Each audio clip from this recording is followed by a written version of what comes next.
Hi guys. Өнөөдөр би та нарт нэг аимшиг үг ярьж өгөхөөр бэлтгэлээ.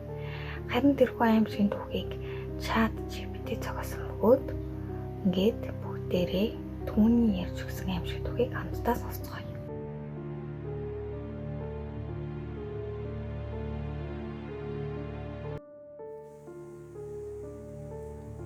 Зургийн хүрээ. Солонх болон түүний ээж хоёр өвөөгийнхөө хуучин байшин цэвэрлэхээр ирэв. Байшин модон шалтай үеийг хятнаж хуучин ааны цаас нь хуурж аварсан байв. Цонхоор нар тусах боловч дотор нь сүүдэрцэн эсвүүд зөндөө байлаа. Хамгийн доод өрөөнд тэд нэгэн том тоосон дарагдсан зүйл олов. Дээр нь битгий хүр гэж бүдгэрсэн бичгтэй.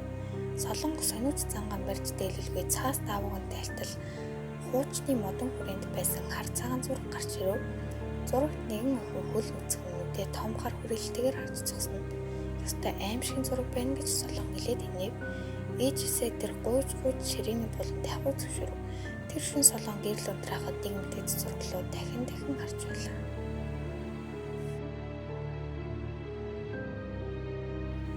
Маргааш өглөө солон сэрээд шууд зургийг ажиглав.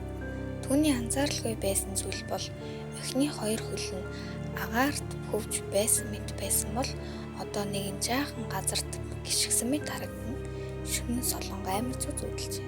Зүүдэндээ зурагны охин өөрийг нь орны доор зогсож жижиг дуугаар шивнэн хэлж байв. Хүрээ, миний гэр чи авсан.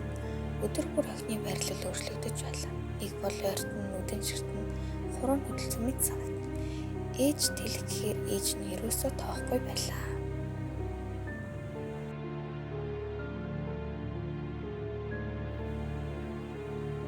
Нэг шин солонго сэрүүн сууж байв. Гинэт хананд байсан зураг шажигнан унаж шалан дээр харав. Хүрээ хангарсан ч зураг бүх бүтэн байлаа. Зурагны охин зурагнаасаа гарсан юм шиг санагдаж солонго амьсгаа дарж суув. Гинэт шатны төгсгөлд жижигхэн охины хөлийн чимээ гарав. Өрөөний хаалга аачмаар онгойж түүний нэрийг хэн нэгэн шивнэн дуудаж байв. Солон айсандаа ухаан алдаж унав. Тэр үдшийн дараа түүнийг эмнэлэг түргэн хэдэн өдрийн дараа эмнэлгээс гаргасан ч сэтгэл санаа нь тогтворгүй болжээ. Харин байшин очоос үргэлж татгалцдаг болов. Жилийн дараа байшинг зарж түүнийг буулгах шийдвэр гаргав.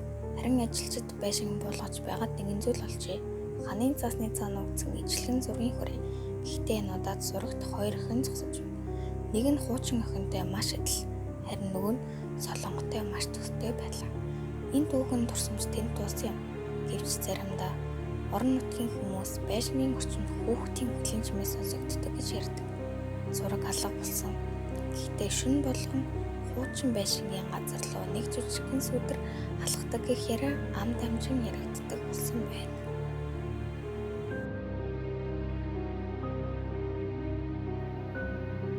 Хэрэг та энэ хүртэл үзсэн бол лайк, subscribe заавал тань. Эсвэл зураг